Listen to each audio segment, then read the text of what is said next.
Dobrodošli na Jezikomat, kanal na kojem rješavate svoje jezične dvojbe.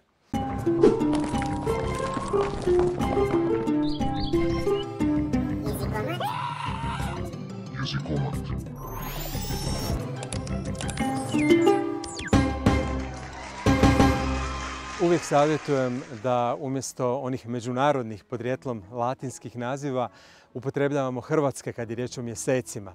I sigurno da je bolje i prihvatljivije i za našu širu društvenu zajednicu ljepše kada kažemo siječanj, veljača, ožujak, travanj, svibanj, lipanj, srpanj, kolovoz, rujan, listopad, studeni i prosinac. Ipak netko ponekad želi upotrijebiti i ove međunarodne nazive koji su podrijetlom latinski.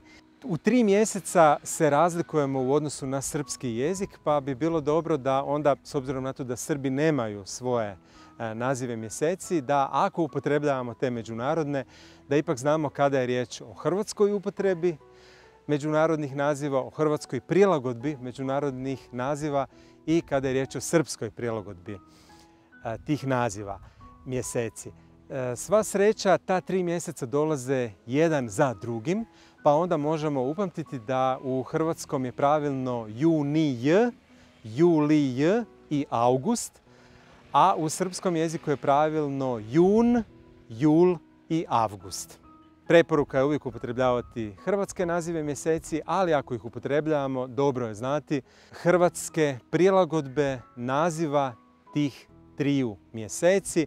Dakle, hrvatski je junij, julij i august.